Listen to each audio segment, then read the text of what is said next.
Salut à toutes et à tous et bienvenue dans ce meilleur de l'after de l'épisode 6 sur 7, soit l'avant-dernier épisode de cette saison, ma foi très courte.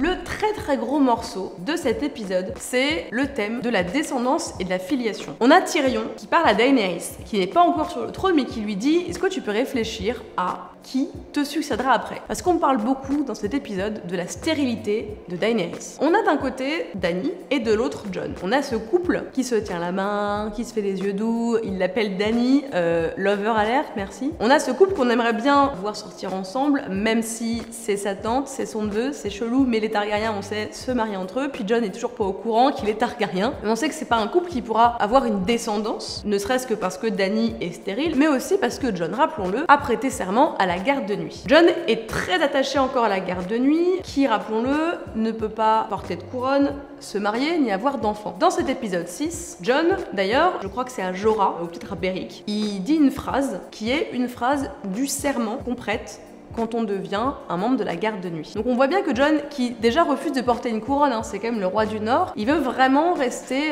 un mec super humble et dire mon taf c'est aussi de protéger le mur, encore une fois, et je fais tout ça pour ça en fait, cette guerre que je veux mener contre les White Walkers, c'est parce que sa mission principale en garde de nuit, c'est garder le mur et empêcher cette invasion. Le problème, c'est que même si Jon décide de renoncer à ses vœux et de se marier, par exemple avec Daenerys, bah il n'y a toujours pas de gamin. Donc il va falloir trouver une méthode, et Tyrion le dit à Dany, il dit les îles de fer ont une méthode, la garde nuit a une méthode pour la succession, il faudra qu'elle trouve une méthode aussi. Donc de l'autre côté, on a Jon qui sait toujours pas qu'il est Targaryen, c'est-à-dire que tout le monde le sait sauf lui. On a des réflexions dans cet épisode où on lui dit tu ressembles pas à ton père, on lui parle de son père, qui n'est donc pas son père, hein. On sait qu'en fait c'est pas Ned Stark son père. Jorah fait une réflexion, Beric fait une réflexion, on a Benjen, tonton Benjen qui lui est très bien au courant hein, que Jon n'est pas du tout le bâtard de Ned Stark mais est un Targaryen, lui aussi est au courant. On a Bran depuis le début qui sait, depuis qu'il a vu la tour de la joie, depuis qu'il est une corneille à 3 yeux, que son demi-frère n'est pas du tout son demi-frère. Résultat, on a ce secret de famille qui devient vraiment un secret de polichinelle, parce que nous-mêmes on est dans la confidence, sauf que Jon ne sait pas du tout que son destin est pas d'être un Stark, pas d'être un bâtard et pas d'être un mec de la garde de nuit, et d'être un Targaryen, un fucking Targaryen qui doit monter sur le trône. Donc on se retrouve avec un très gros problème, parce que perso, moi j'avais pas du tout anticipé et je m'étais pas souvenu surtout que Dany était stérile. Donc il va vraiment falloir trouver une solution. Ce que j'imagine,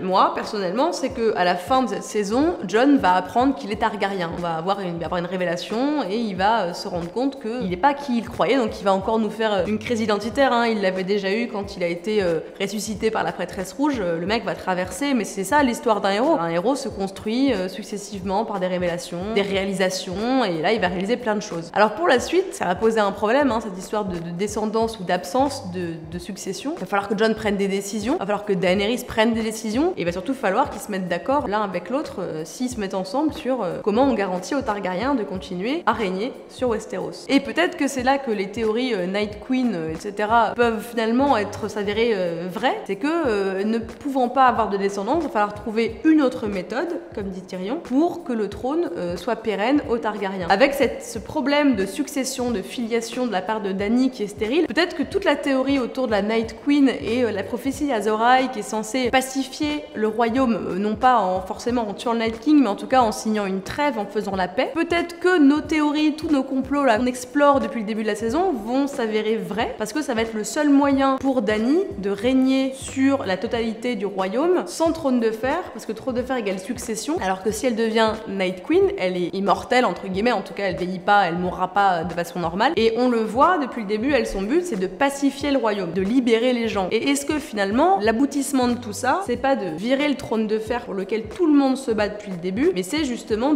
d'unifier tout le monde avec une seule reine pacifiste, qui serait donc la reine de la nuit. Le personnage qu'on aime le plus détester, c'est Baelish, aka Littlefinger, qui conspire pour monter Arya et Sansa l'une contre l'autre, et ça marche.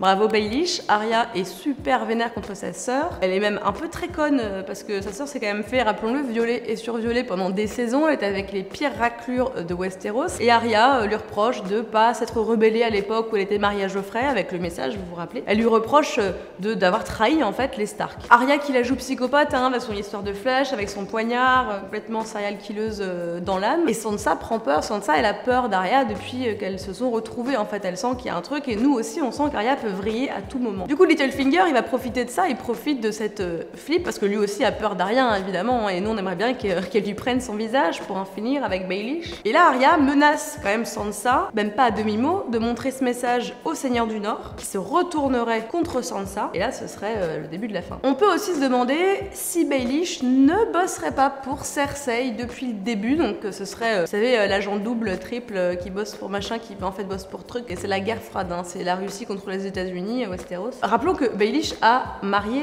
Sansa avec Ramsay Bolton.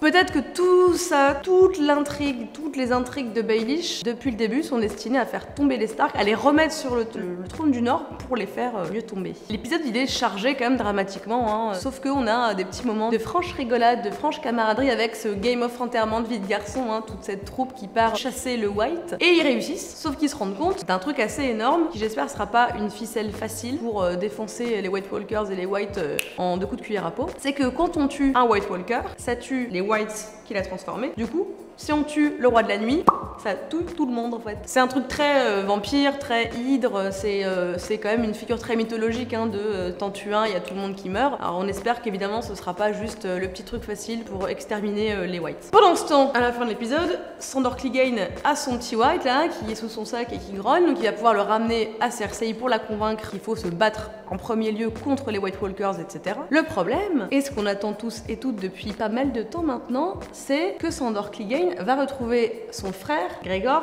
la montagne. Rappelons qu'ils se détestent, c'est à cause de lui qu'il a le visage à moitié brûlé. Ils se sont pas vus depuis très longtemps et on attend ce qu'on appelle le Clegane Ball, donc un combat potentiellement entre les deux frères. La montagne étant Zombie Mountain, ça risque d'être assez violent. Sandor sera pas le seul, on imagine, à emmener ce White devant les pieds de Cersei. On peut imaginer qu'ils sont plusieurs à y aller, que Cersei va peut-être essayer de les tuer, que peut-être Tyrion sera là, il y aura une confrontation entre Cersei et Tyrion et j'ai hâte quand même, ça va bien la déboussoler. Et peut-être que Jaime va empêcher Cersei de vouloir tuer leurs frères, les autres, tout le monde. Peut-être que cet épisode 7 sera la fin de Cersei. Et sinon, à part choper des Whites avec des cagoules, ben il y a juste un dragon qui est mort et qui a été ressuscité en zombie avec des yeux bleus, touché par le roi de la nuit, comme le roi de la nuit avait touché Bran. Ouh, attention, on verra ça dans les théories plus tard. Qu'est-ce que crache? Parce que la grande question, c'est ça crache quoi un dragon de glace? Chose que tout le monde attend depuis longtemps. Alors soit ça crache un feu magique qui peut détruire le mur, parce que le mur c'est pas un Mr Freeze de glace, hein, ça fond pas comme ça, il y a un sort, c'est aussi pour ça que les White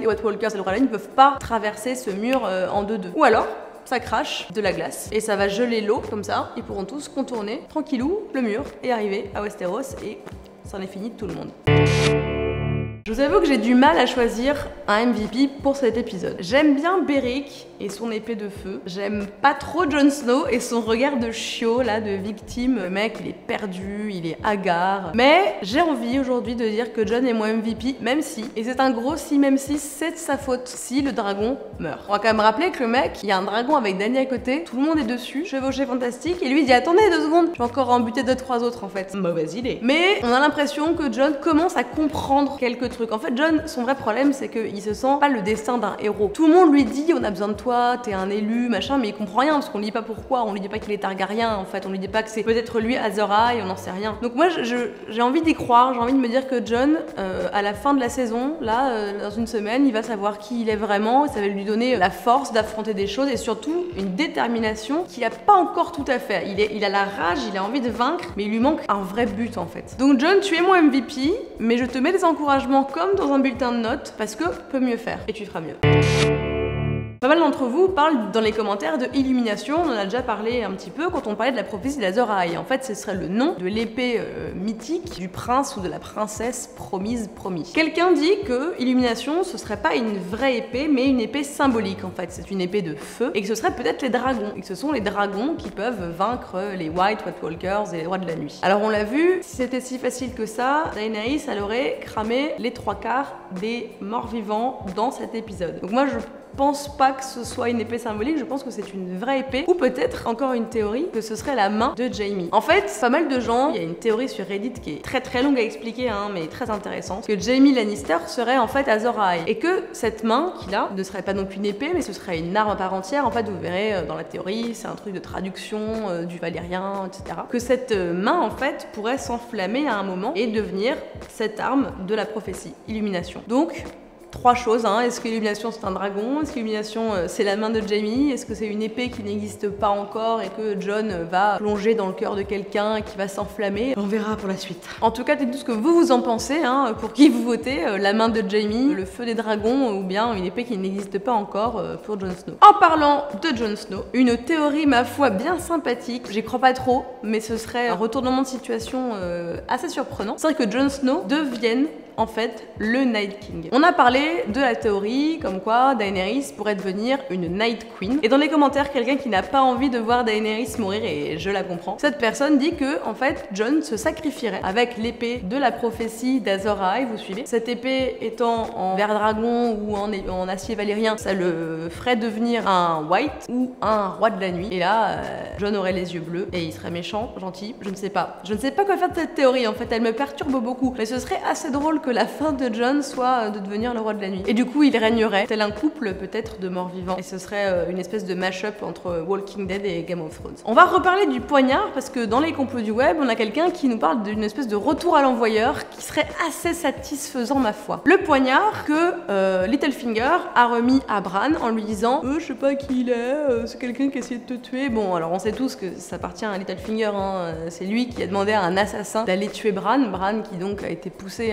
de la tour dans la saison 1, rappelons-le, par Jaime Lannister. Bran, lui, à son tour, remet le poignard à Arya. Arya la tueuse. Arya pose le poignard devant Sansa. Du coup, le poignard ferait Baelish, Bran, Arya, Sansa, Baelish. La boucle est bouclée, c'en est fini de Littlefinger. Vous le savez maintenant, je suis très difficile et je n'ai toujours pas mis 5 sur 5 à un épisode de cette saison. Et bah c'est pas pour aujourd'hui. Je mets 4 à cet épisode. Au début j'avais mis 5, mais il y a quand même un paquet d'invraisemblances. On a encore une fois un corbeau qui est plus rapide que Flash l'éclair. On a Benjen qui arrive, alors de nulle part, oui on savait très bien qu'il a été placé là, qu'il savait très bien que Jon était là, mais il se sacrifie en 5 minutes, le mec est mort. Donc le sauvetage il est un peu rapide et il tombe à pic quoi. Ça tombe bien, oh, dis donc, ça tombe bien, j'étais dans le coin, j'ai vu de la lumière, j'ai vu des méchants, je suis arrivée, je t'ai sauvé. Ouais. Surtout, on a la confrontation Sansa-Arya. Sansa pose des questions à Arya, elle lui dit mais t'as trouvé ce message où? Et elle ne lui dit pas que c'est Littlefinger en fait qui l'a planqué là, sinon Sansa comprendrait que Littlefinger complote, manigance pour que les deux sœurs se tapent sur la tronche. Mais s'il y avait que ça, j'aurais mis 2 à cet épisode, et non, c'est superbe, les décors sont superbes, c'est très bien filmé. On a quand même un dragon de glace assez énorme, on a toute cette toile qui s'étisse autour de Jon et la descendance de Jon. Et puis un humour incroyable. Donc comme je dis, cette espèce d'enterrement de vie de garçon des mecs, le cœur des hommes quoi, les mecs partent en vadrouille et ils sont tous très drôles. Tormund, pauvre Tormund, je l'aime et je l'aimerais Tormund. Sandor Clegane qui fait vanne sur vanne, tout le monde se fout de la gueule de Gendry, il y a des blagues de cul, il y a des blagues sur Jon Snow. On se marre bien et c'est vrai que cette saison est quand même assez drôle par rapport aux précédentes. Donc moi je me dis baston, humour, dragon de glace, ça mérite bien 4. La question du fanatique est posée par Az, qui nous dit qu'il a une théorie un peu tirée par les cheveux, mais moi j'aime bien ce genre de complot. Il demande est-ce que finalement Bran ne serait pas le roi de la nuit? Je vous vois lever un sourcil, je vous vois lever les yeux au ciel en me disant mais pourquoi, qu'est-ce que quoi? Moi j'aime bien y croire, je me dis que Bran et le roi de la nuit ont une relation super spéciale parce qu'il a été touché par le roi de la nuit, notre petit Bran, qui maintenant est plus Bran, hein, on rappelle c'est la corneille à 3 yeux. On sait que depuis que le roi de la nuit a touché Bran constitue une sorte de brèche en fait. Et là en plus Bran est très près du mur, hein. Il est au nord, il est à Winterfell. Alors peut-être que Bran, vu qu'il sait se warg dans des animaux, peut-être qu'il partage une conscience commune avec le roi de la nuit. Moi je pense pas que ce soit le roi de la nuit Bran, mais il y a peut-être une connexion effectivement. Peut-être simplement oui, c'est le roi de la nuit et tout ce qu'il fait, tuer des gens et mettre Jon en danger, c'est pour que Jon accomplisse son destin qui est celui de sauver Westeros. En somme on a eu du grand spectacle, c'est quand même un bel épisode, même s'il y a beaucoup d'invraisemblances. C'est vrai qu'avoir un dragon de glace ça a un peu rattrapé, on a un petit peu oublié qu'il y avait des choses pas très intéressantes ou un peu tirées par les cheveux dans cet épisode 6. Ça met en place des choses pour la semaine prochaine, on espère être surpris, on espère être complètement pétrifié, médusé devant des révélations, on espère surtout que Jon va enfin comprendre qu'il est Targaryen, et à mon avis ça c'est le cliffhanger de la saison. Annonce importante pour ceux à qui Léo manque, et j'en fais partie, il revient la semaine prochaine pour débriefer le dernier épisode, donc ça va jouter dans les chaumières. En attendant de nous voir la semaine prochaine, abonnez-vous, partagez, likez, commentez, et je vous dis salut! En tout cas, c'est pas un épisode devant lequel on s'endort. Clegane. Vous l'avez? Ouais, ok.